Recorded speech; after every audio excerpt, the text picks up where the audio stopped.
Pero también principalmente al Señor porque nos ha concedido la vida y sabemos que la oportunidad que el Señor nos ha dado de estar reunidos aquí en esta tarde es maravillosa por el hecho de que hoy podemos una vez más edificar nuestra alma con la palabra del Señor, alimentarnos con ella y que de esa manera pues podamos seguir creciendo en el conocimiento de nuestro Padre.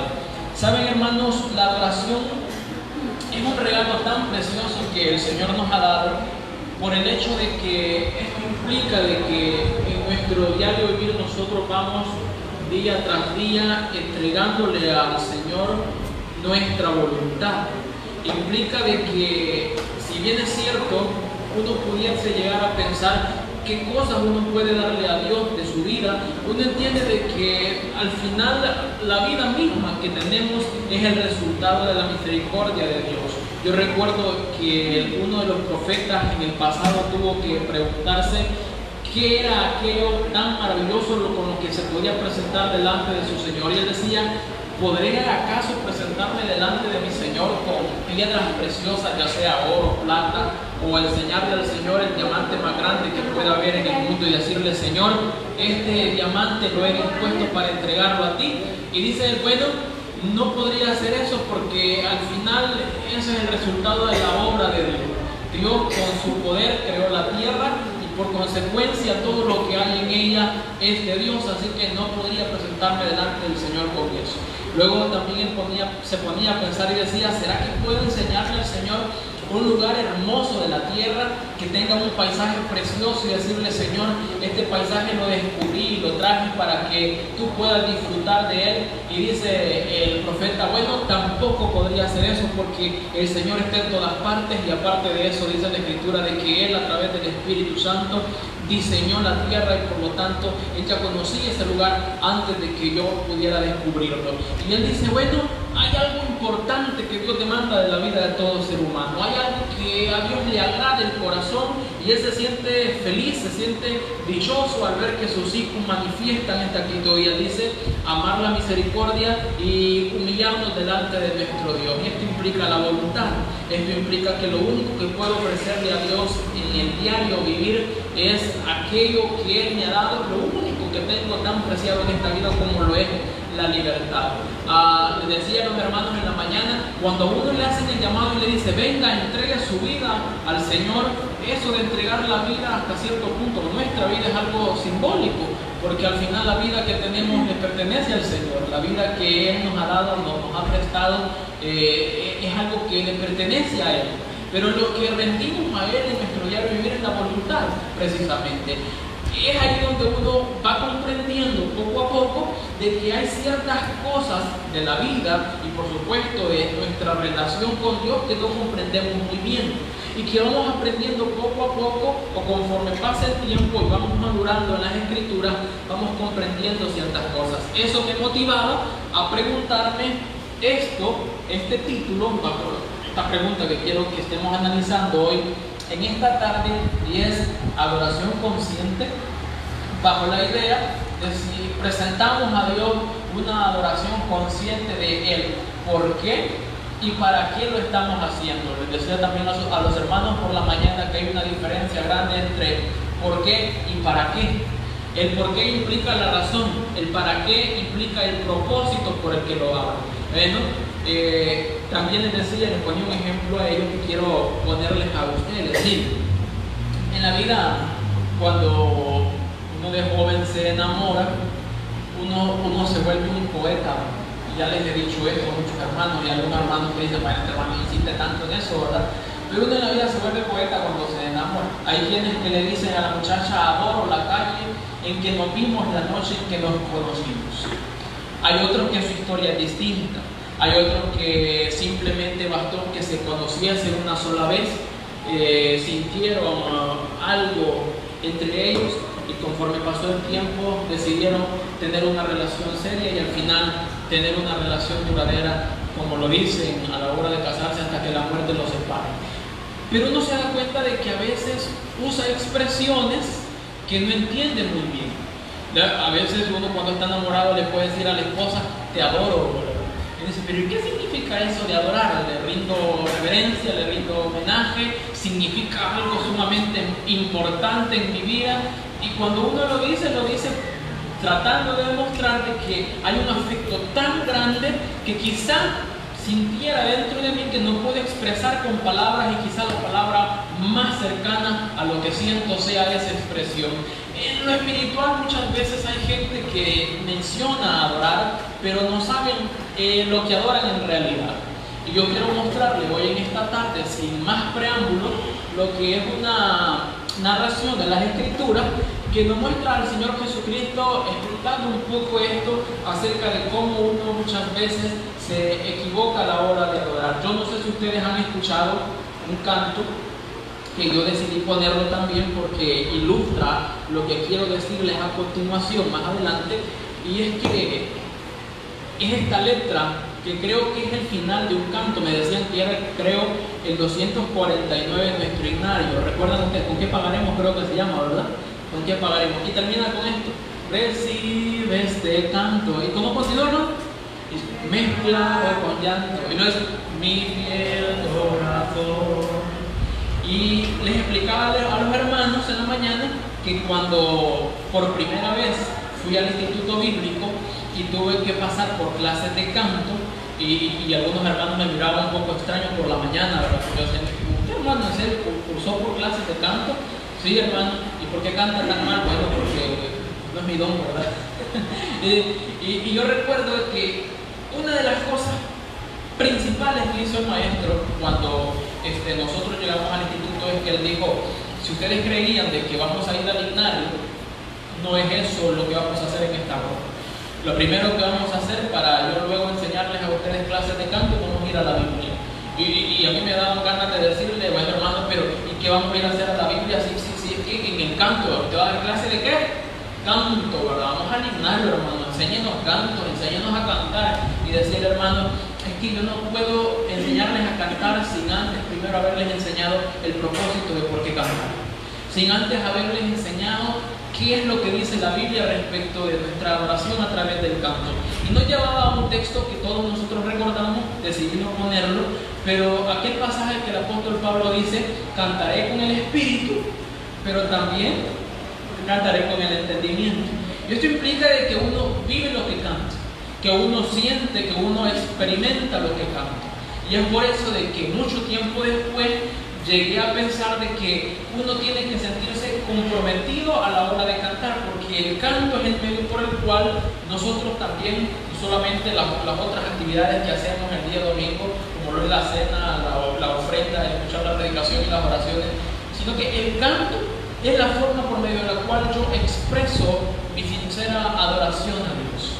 Pero a veces cometo el grave error de que no soy tan sincero a la hora de cantar, que no soy tan sincero a la hora de adorar. Y les decía a los hermanos, no estoy diciendo de que no canten el canto, no es lo que trato de transmitir, pero la idea que trato de transmitir es que muchas veces uno canta cosas que no siente en realidad. Muchas veces uno canta alabanzas que dentro del corazón no están creando aquella conciencia que deberían de haber creado. Y es que por lo general nos hemos adaptado a simplemente cantar.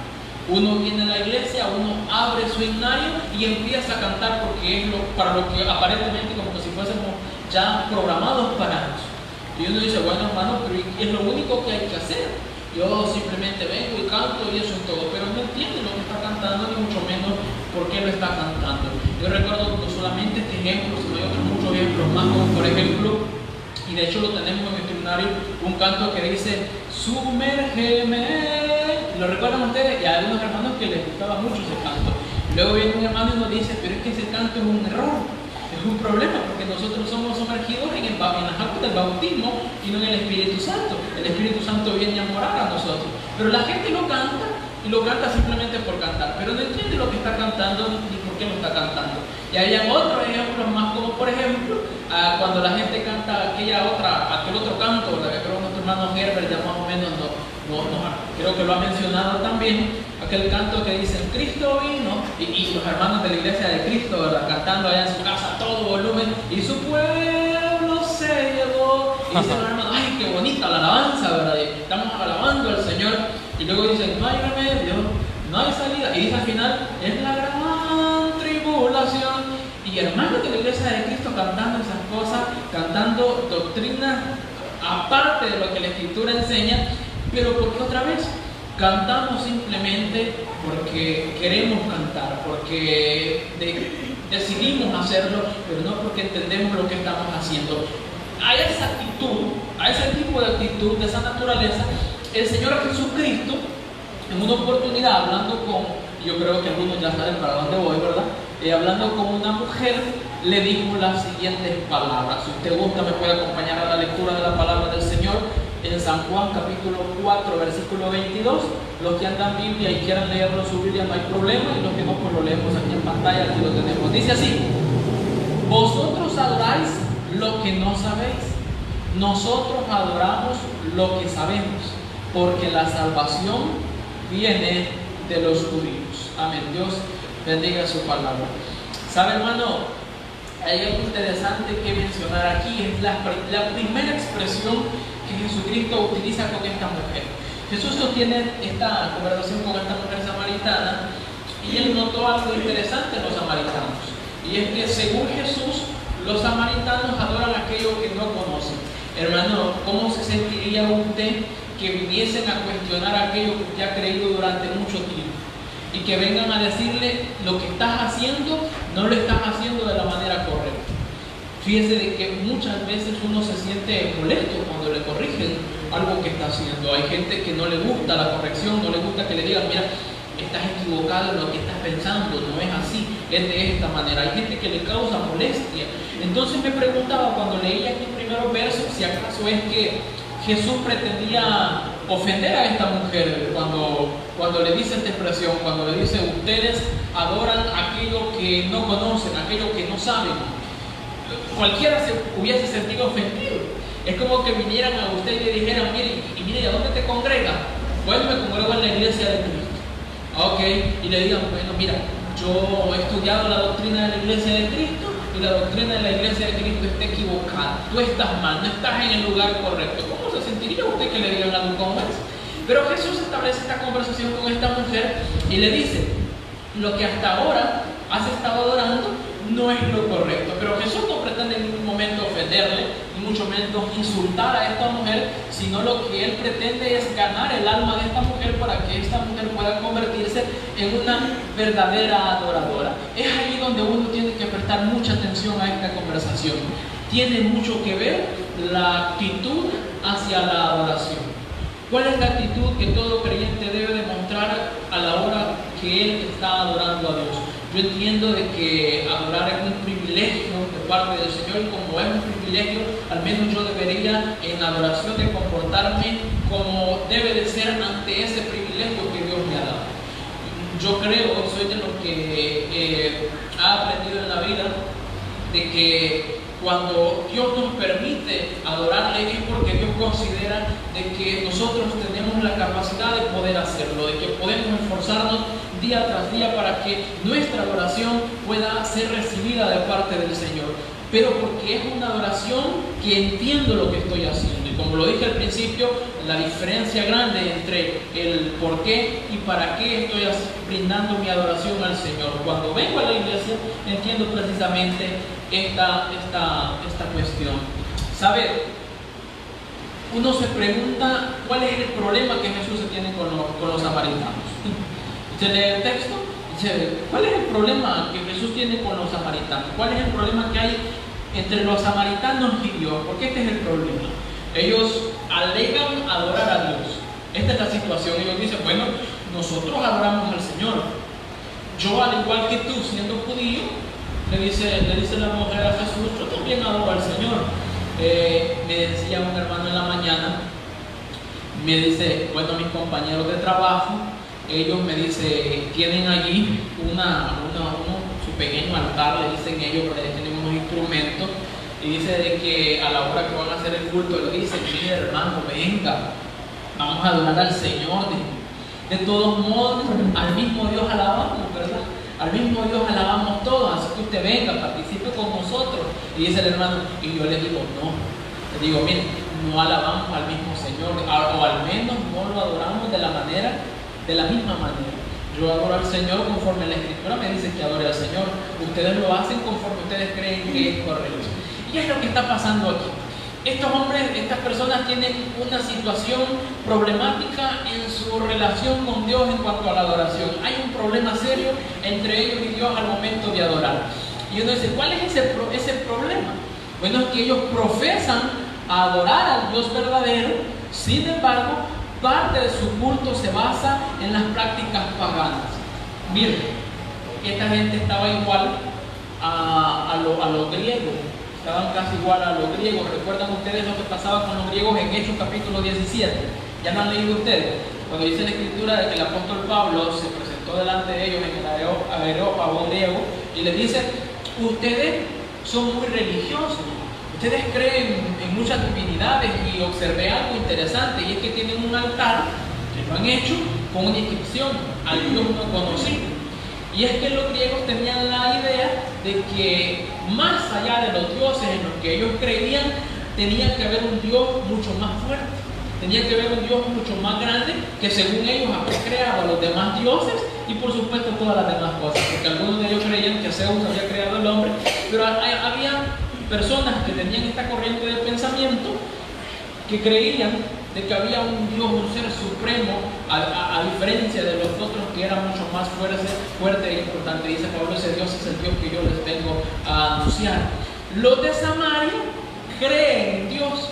Los de Samaria dicen, sí, entendemos de que hay un Señor y entendemos de que ese Dios ha dejado leyes para que nosotros sigamos y vivamos conforme a su voluntad. Pero la diferencia es que ellos han creído en Dios a su manera. Ellos tienen su propia idea de lo que creen que Dios quiere o espera de la vida de ellos. Los que tenían más influencia entre los samaritanos eran los magos.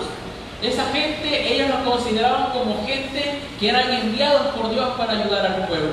Y usted me dirá, hermano, ¿y eso está en la Biblia? Sí, claro que está en la Biblia, ¿verdad? Y ahí en Hechos capítulo 8, el versículo 9 y 11, si usted lee conmigo, dice de la siguiente manera. Pero había un hombre llamado Simón. ¿Ya han oído hablar ustedes de él? ¿Sí?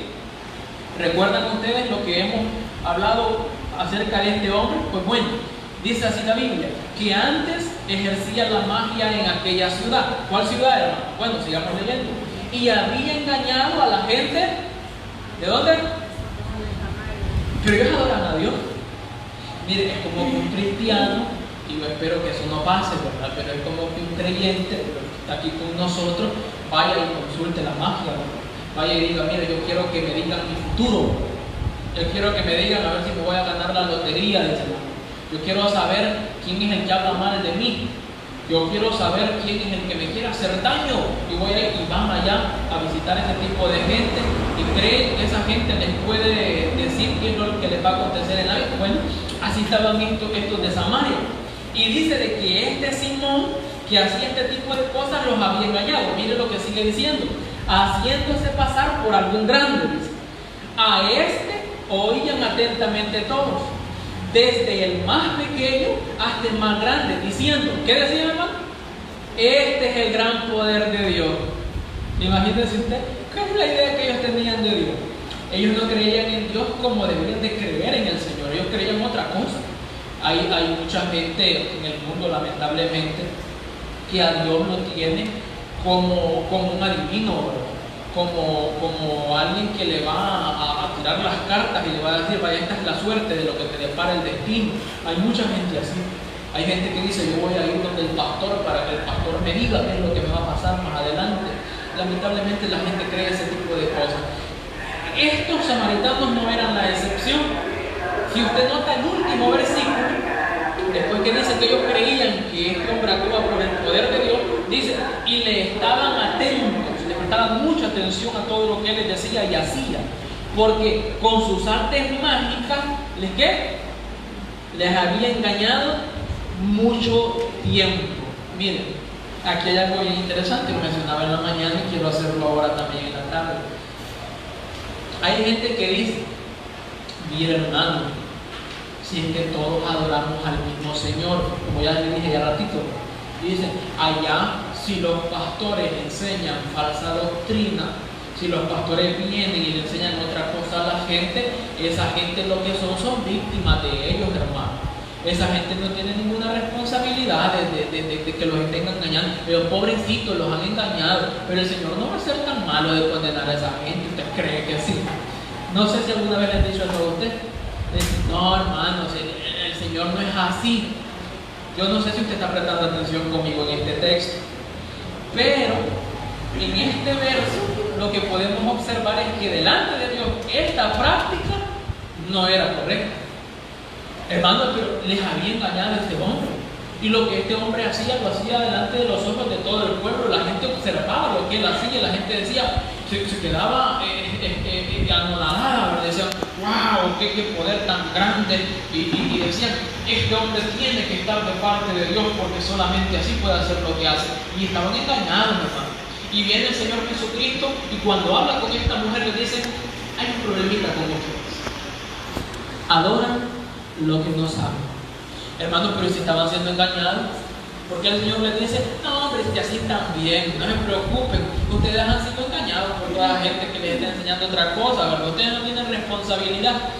Es que de alguna manera Dios siempre nos hace responsables de nuestros actos, porque al final quienes toman la decisión de actuar en la vida somos usted y yo. Yo les contaba a ellos una cuestión que nos pasó a nosotros hace unos meses atrás, y justo usted lo que le voy a decir. Al trabajo llegó un señor, ya hace como unos 2 meses, y le quité el pelo, le hice su servicio como debía de hacer, y en ese momento el patrón estaba hablando por teléfono cuando el señor se le acercó y le canceló el corte. Y resulta de que él, por estar hablando en el teléfono, él no vio las monedas. Y después, cuando termina de hablar por teléfono, se dio cuenta de que le había entregado $1 y le había entregado una moneda de 25 pesos de Costa Rica. Se parecen, son casi iguales, son casi del mismo tamaño, es poca la diferencia. Y él me dice, mira lo que el Señor hizo. Lo engañaron, ¿verdad? Lo engañaron. Tenía responsabilidad. Y él dice, bueno, yo creo de que sí, dice, porque debí de estar más atento, debí de haber prestado atención, hubiera interrumpido un momento la llamada y hubiera prestado atención a lo que tenía en mis manos, pero no lo hice. Así que de alguna manera soy responsable. Me engañaron, pero soy responsable. Y Dios prácticamente juzga también de esa manera. Hay gente que dice, pero es que te han engañado, pero es que Dios también te ha dado entendimiento para que puedas así de esa forma asimilar si lo que te dicen es correcto o no. La Biblia dice ahí mismo, en Hechos capítulo 17, dice, Dios ha pasado por alto los tiempos de ¿qué, hermano? ¿Se acuerda usted cómo sigue? De ignorancia. ¿Considera a Dios ignorante a la gente? Dice, no, Dios no hace ignorante a la gente perfectamente conoce qué es lo bueno y lo malo en la vida. Y la gente tiene la capacidad de razonar si lo que le están diciendo es de acuerdo a la Escritura o no. Y esa es la razón por la que Dios juzga en base a esa manera.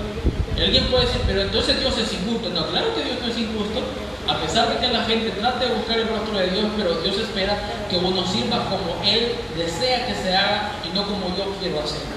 ¿Sabe? Resulta también no solamente esto, sino que según algunos teólogos, los samaritanos no aceptaban también parte de la demás escritura. Ellos solamente aceptaban lo que se llamaba el Pentateuco, que iba a ser una pregunta, pero no, en la mañana lo hicimos y teníamos aquí hasta la respuesta. Cuando le hacíamos un examen a los hermanos, les preguntábamos cómo se les llamaba a esos libros de la ley, los primeros 5 libros de la ley, y estaban las respuestas ahí, ¿verdad? Pues lastimosamente ninguno respondió. Solo una hermana, pero todos los que había. Pero le da risa la hermana Reina, pero es lo que sucede, ¿no? Resulta de que esta gente decía de que esta ley, los primeros 5 libros que Dios había dado, eran los que ellos debían obedecer, porque en otros libros, como por ejemplo los demás libros como los históricos o los libros proféticos, señalaban de que a Dios se le debía de adorar ¿dónde, hermano? ¿Recuerdan ustedes dónde? Hola, Antiguo Testamento, ¿dónde se debería adorar al Señor? No recuerdan ustedes ya. Jerusalén, ¿verdad? En Jerusalén. era el lugar donde se adoraba a Dios. Pero los samaritanos decían, no. Los judíos dicen que en Jerusalén, pero decían los samaritanos, nosotros no. Nosotros decimos que en cualquier lado, en este monte aquí es donde vamos a adorar. Ellos pensaban de esa manera. Entonces ellos no aceptaban lo demás de las escrituras. Pero hay algo más interesante en esta conversación entre Jesús y esta mujer, y que vamos a notar, vamos a ir un poco más deprisa, 15 minutos más nos quedan. Yo creo que podemos salir solamente con este verso, ¿no? Miren, esto es lo siguiente que Jesús le dice a esta mujer. Luego, después de decirle, ustedes no saben lo que adoran, le dice lo siguiente: nosotros adoramos, ¿cómo? Lo que sabemos. ¿Cómo les suena? Pues es como que yo viniera a decirles aquí a ustedes, o al hermano Herbert, un día se parara aquí frente a ustedes y les dijera, hermanos, ustedes no saben nada. ¿Cómo se sentiría? ¿Ah? ¿Verdad que se sentiría feo? Y alguien puede decir, eso es lo que Jesús está haciendo ahí. Pero es que hay una situación. Jesús se los está diciendo porque es que ellos están actuando de esa forma. Ellos están ignorando las escrituras, están omitiendo partes de las escrituras que no quieren entender o que no quieren recibir porque no son compatibles con lo que ellos piensan. Yo les contaba a los hermanos que hace algunos años atrás había un hermano de la iglesia que visitaba a una anciana. La anciana tenía ciertas raíces en su fe en la iglesia bautista. Entonces el hermano iba a visitarla y le decía, mira hermana, reciba al Señor, arrepiéntase, bautícese para el perdón de los pecados, para que el Señor pueda otorgarle así el don del Espíritu Santo. Y la señora le decía, no, yo sí estoy bien, yo ya recibí al Señor en mi corazón, yo ya hice la oración, yo no necesito bautizarme para que el Señor perdone mis pecados. Y el hermano le decía, no hermana, pero es que la Biblia dice que usted tiene que bautizarse para el perdón de los pecados. Un día que nuevamente la visitó el hermano, ella le dijo, hoy le voy a enseñar el texto porque había fallado en eso el hermano, solo le decía adelante y llamaba al hermano en la Biblia. Y ella le dice, mira, ahora sí vengo preparado para demostrarle que usted necesita bautizarse. Y le dice, mire, abra su Biblia en Hechos 2:38, ahí dice la palabra de Dios que usted tiene que bautizarse para el perdón de sus pecados. Y le digo, mi Biblia no lo dice. Y el hermano un poco extrañado, ¿cómo que su Biblia no lo dice? Como no, su Biblia lo dice también. No, mi Biblia no. ¿Y qué versión puso usted? No, la Reina Valera 1960. ¿Cómo no? Yo también esa ando. Y se fue el hermano, ¿verdad? Su Biblia, aquí está, mírenle. Pues la suya lo tiene, pero la mía no lo tiene. Y el hermano extrañado enseña, présteme su Biblia. Y le entrega la Biblia a la señora. Y cuando el hermano busca el texto, no estaba. De verdad no estaba. Se lo había quitado la señora. La había quitado la página, de hecho, no está, ¿verdad? Entonces yo no necesito bautizarme. Y a algunos les suena jocoso, y algunos dicen, ¿en serio hay gente así? Sí, hermano, en serio hay gente así. Los samaritanos son esos. Cristo les dice, a ver, el Señor ha dejado revelar, Dios ha dejado revelar su palabra, su voluntad. Y toda la palabra de Dios es digna de respetar y de ser cumplida. Y les dice, nosotros adoramos lo que sabemos. Nosotros sabemos perfectamente lo que Dios dice en su palabra y obramos conforme a esa palabra que Dios ha dejado escrita. Ustedes no. Pero hay otra situación y quiero meterlos un poquito en problemas aquí. Y es que muchos judíos también se habían apartado de la revelación de Dios y seguían las tradiciones de los ancianos, hermano. Y entonces, ¿por qué les dicen nosotros adoramos lo que sí sabemos? Si muchos de ellos ya se apartaron de la verdad, si muchos de ellos quieren ignorar las escrituras por voluntad propia, al no reconocer a Jesucristo como el Mesías. Ninguno de ellos le reconocía como el Mesías verdadero. Y al menos aquellos que sí le reconocían como el Mesías no tenían idea de qué es lo que venía a ser el Mesías.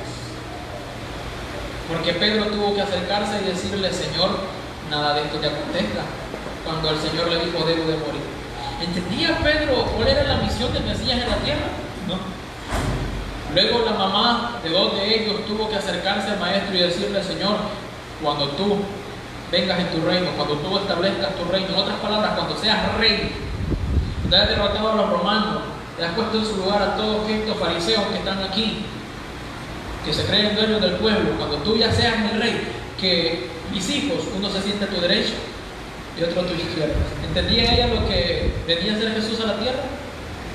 ¿Creían en el Mesías? Sí, creían en el Mesías. Y no conocían al Mesías verdadero, no sabía cuál era la misión del Mesías. Y muchos de ellos actuaban de esa forma. Tienen una visión distinta de lo que Dios había dicho en su palabra. Entonces, ¿cómo que Jesús dice, nosotros adoramos lo que sabemos? Si muchos de ellos se han apartado de la palabra de Dios y han seguido los dichos de los ancianos. Mateo 15, 1 y 2, vemos claro esto. Donde la Escritura dice, entonces se acercaron a Jesús ciertos escribas y fariseos de Jerusalén diciendo, ¿por qué tus discípulos quebrantan la tradición de los ancianos? Porque no se lavan las manos cuando comen pan. Para ellos es más importante la ley de los ancianos que la ley de Dios. Jesús les dice, ustedes han ignorado por voluntad propia las leyes de Dios y han puesto sobre las leyes de Dios las tradiciones humanas.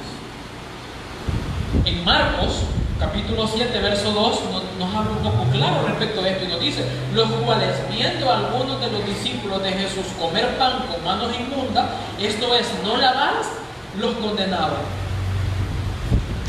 Y es que los judíos tenían un dicho, ellos pretendían ser justos y anteponer sus tradiciones antes que los mandamientos de Dios bajo esta norma. Ellos decían, bueno, yo tengo $100, por decirlo así, ¿verdad? Vamos a ponerlo en nuestros tiempos. Yo tengo $100. De esos $100 yo podría darle 50 al Señor y 50 a mi madre. Pero decían ellos, no, le voy a dar los 100 al Señor. ¿Verdad? Voy a darle los 100 al Señor para que sea para la honra del Señor, ¿verdad? Pero ¿y tus padres? No, ellos que vean cómo hacen, ¿verdad? Pero es mejor que yo no los dé al Señor. Y hay gente hasta el día de hoy que cree así también. No, hermano, mejor ayuda a los hermanos de la iglesia, mejor ayuda a la iglesia. A mis padres no, ellos no. Ni me trataron bien cuando yo estaba cipote, tenía algo así. Me criaron en un ambiente. Y hay gente que piensa así. Pero bueno, esta gente decía eso. Ese mandamiento no les importaba. De hecho, decía el Señor, es el primer mandamiento con promesa. Honra padre y madre para que tus días se alarguen sobre la faz de la tierra. Eso es lo que el Señor decía. Ellos decían, no, eso no es importante, es más importante dárselo al Señor. Y luego decían, a ver, ¿quién aquí no se lavó las manos para comer? Hijo del diablo, le decían, te vas así, por no lavarse las manos. Pero si usted no ayudaba a sus padres, pero entregaba, y lo iba allá a las arcas que tenía gente y entregaba ahí dinero, no había problema, que estaba muy bien. Nota la hipocresía que hay dentro de ellos. Y les dice Jesús, ese es el problema que hay en ustedes. El problema es que ustedes anteponen sus propias reglas antes que las leyes de Dios. No es así la situación. Hermano, ¿qué está tratando de decir con esto? Bueno, cuando Jesús dice, nosotros adoramos lo que sabemos, ¿será acaso que se refiere a este tipo de gente? ¿Está hablando Jesús respecto de esta gente que ha apartado su corazón? No, Jesús entiende perfectamente de que hay, aún dentro del pueblo, hay gente hipócrita que dice alabar a Dios, pero que lo está negando con sus hechos de él. Más adelante, en los siguientes versículos del capítulo 15 de Mateo, Jesús les dice lo siguiente. Él les dice, este pueblo de labios me honra, pero su corazón está lejos de mí. Eso es lo que Cristo les dice a ellos. Es la única imagen que encontré, hermano Herbert, por ejemplo, digo que lo admiro, que no sé cómo hace para encontrar imágenes. Pero describe la idea de lo que estamos diciendo. La adoración no es solo el acto de cantar canciones para Dios. La adoración es un perfume de pasión, entrega que usamos a diario y que se desborda a través de nuestros labios y nuestras acciones.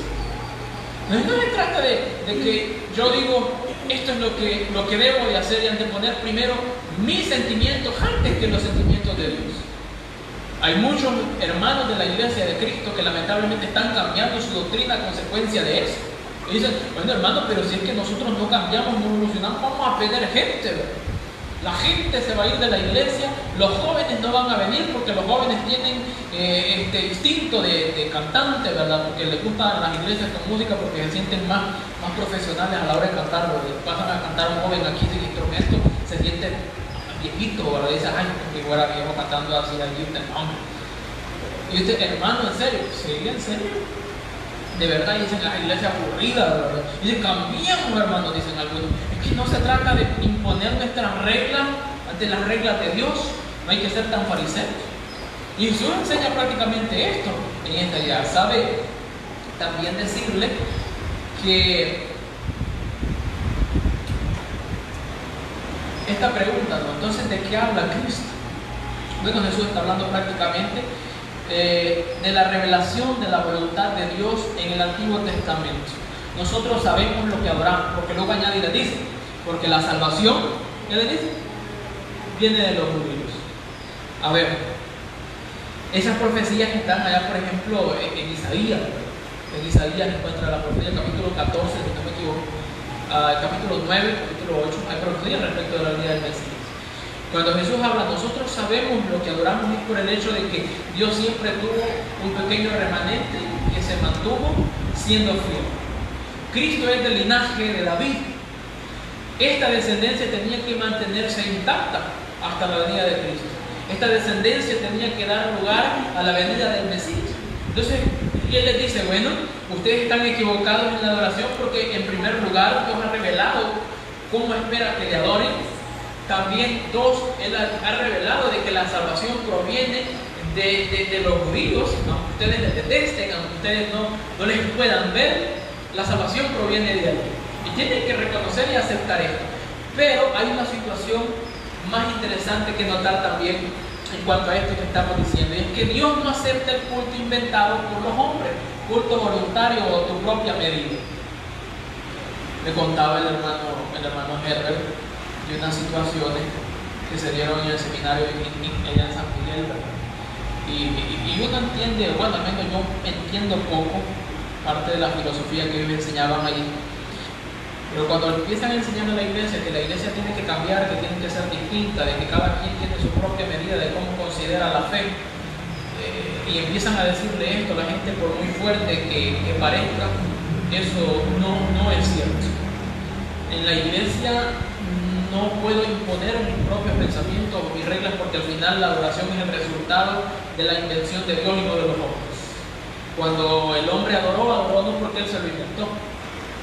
No es que Dios, como decía un hermano, el instituto no lo sacó de la manga de la camisa, pero el hombre, voy a adorar a Dios. No, la adoración es la razón o una de las razones por las que Dios creó al hombre. Así que, como esa es la razón una de las razones por las que Dios creó al hombre, que pone las reglas de la adoración en Dios. No, yo no puedo poner las reglas de cómo adorar y cómo servir a Dios. Ustedes recordarán, el apóstol Pablo dice en una de las cartas a los Efesios, él dice que Él nos creó con el propósito de que fuésemos hechos para la alabanza de su gloria. Ese es el propósito con el que Dios nos creó. Esa es la razón por la que Dios espera que estemos en la iglesia, o una de las razones por las que Dios espera que estemos en la iglesia. Es increíble que haya gente que diga, bueno, pero es que Dios lo puede adorar a como usted puede, hermano. Ellos dicen, adórenla como usted pueda, a lo que a usted le alcance, ¿verdad? Y le dicen, cúbrase hasta donde le alcance la cobija, ¿verdad? Hasta donde no le alcance, pues ni modo. Dicen, eso no es cierto. Dicen, esas iglesias que son muy apretadas, dicen ellos, muy estrictas, esas iglesias van a desaparecer, dicen ellos, esas iglesias son iglesias vanas, esa adoración al Señor así, están como los judíos o los fariseos, dicen ellos. Mire, ellos le dan vuelta a la tortilla, como dicen, pero mire, yo tengo noticias. En el capítulo 2 de Colosenses, el apóstol Pablo dice lo siguiente, dice, pues si habéis muerto con Cristo en cuanto a los rudimentos del mundo, ¿por qué? Como si viviesen en el mundo os sometéis a preceptos tales como no manejes, ni gustes, ni autores, en conformidad a mandamientos y doctrinas de hombres. Cosas, dice, que todas se destruyen con el uso. Tales cosas tienen a la verdad cierta reputación de sabiduría en culto voluntario, en humildad y en duro trato del cuerpo, pero no tienen valor alguno contra los apetitos de la carne. Y viene gente y nos dice, miren, ¿y a ustedes de qué les sirve ser tan estrictos? No sirve de nada a ustedes.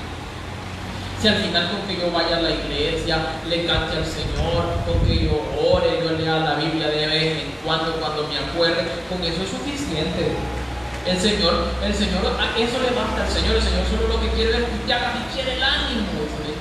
Y así pues, más o menos ahí, ¿verdad? Entre Camagüey y el norte, usted no puede el norte por completo, al Señor no le importa, dice. Mire, hermano, y aquí el apóstol Pablo dice algo bien interesante, dice él: y es que si yo me acerco delante de Dios, dice Pablo, y le ofrezco un culto conforme a mi propio deseo, conforme a lo que yo creo que a Dios le va a agradar, eso no tiene ningún valor, dice el apóstol Pablo. Eso es lo que está diciendo aquí, si usted lo nota. Dice cosas, dice él, que no tienen valor alguno contra los apetitos de la carne. ¿Qué pueden cambiar en una persona? El que usted venga y diga, bueno, yo voy a adorar a Dios como yo muera. Peor se va a volver, ¿verdad? Lejos de cambiar, hermano, más se va a corromper, ¿verdad? Porque no va a tener ningún tipo de regla, no va a tener ningún tipo de represión que le diga, mira, esta es la voluntad del Señor y de ahí no podés pasar. Pero la gente piensa ese tipo de cosas y dice, bueno, no, es que al Señor no le va a importar, ¿verdad? Lo que le va a importar es que yo haya hecho el ánimo, que yo me haya tratado de esforzar. Como me decía una persona hace poco, me decía, mira, yo, y creo que me lo decía ustedes el domingo pasado, yo no necesito de la nota de la paz. Yo voy a ir solo por hacer presencia para que no digan que no fui. A mí no me importa cuánto me saquen, me decía, por tal que ellos vean que yo estoy ahí. Hay gente que cree eso también en el cristianismo, ¿no? No importa, hermano, cómo yo viva, cómo yo adore al Señor, yo lo voy a adorar a mi manera. Al final lo que importa es que yo haya hecho acto de presencia en la iglesia. Cuando yo llegué allá, le decía al Señor, yo estaba en las reuniones de la iglesia, acordaste, Señor, que yo estaba ahí, revisé ahí en el libro, ahí está escrito. Y qué bonito, ¿verdad? Que así fuera, como dicen. Pero no sucede esto, no es de esa manera. ¿Sabe? Él al final termina con esta frase, el Señor Jesús, para ir dándole molde a esto. Él le dice, porque la salvación viene de los judíos. Entonces se pregunta, a pesar de cómo son o de cómo eran, sí, por supuesto, porque Dios tenía aparte personas que en verdad querían serle fiel a Dios y servirle. Por esta razón, Dios mantenía su contacto con los judíos por medio de los profetas.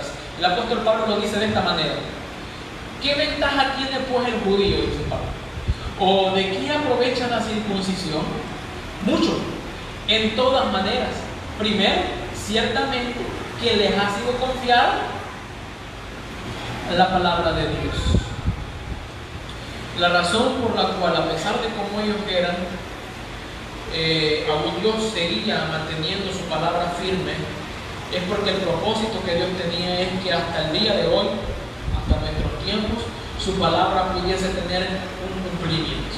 Y cuando Jesús mantiene esta conversación con esta mujer y él le dice estas palabras, lo que Jesús trata de mostrarnos a nosotros también es que esto ya es un plan estructurado de parte de Dios, de cómo usted y yo debemos de servir y adorar al Señor.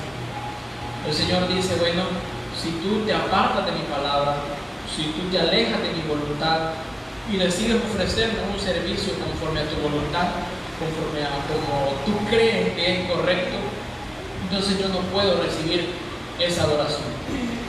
La adoración que yo puedo recibir es aquella que se manifieste con sinceridad desde el corazón, que entiendas lo que estás haciendo y por qué lo estás haciendo. Si en esta tarde tenemos a alguien que quiera entregar su vida al Señor porque desea ver cumplido en él el propósito de Dios, de haberle creado para alabanza de su gloria, dejo en su corazón la invitación para que pueda venir a los pies del Señor. Y si hay algún hermano que necesita la oración de reconcilio porque de alguna manera considera que le ha ofendido al Señor, yo le invito a que pueda pasar al frente en este momento, en esta oportunidad, y vamos a orar por usted para que el Señor pueda tomar nuevamente su vida en sus manos y que de esa manera pueda tener una relación con el Señor nuevamente. Si no hay nadie, ¿no? ¿Ninguno?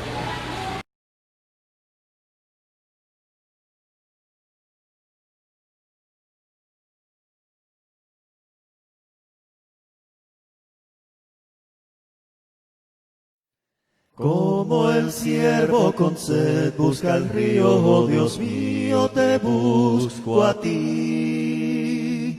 Mi corazón te desea y anhela adorarte, mi Señor. Fuerza y escudo eres para mí, mi espíritu se rinde a ti. Mi corazón te desea y anhela adorarte, mi Señor. Vales más que el oro, la plata tú me puedes satisfacer. Mi corazón te desea y anhela adorarte, mi Señor. Fuerza y escudo eres para mí, mi espíritu se rinde a ti. Mi corazón te desea y anhela adorarte, mi Señor.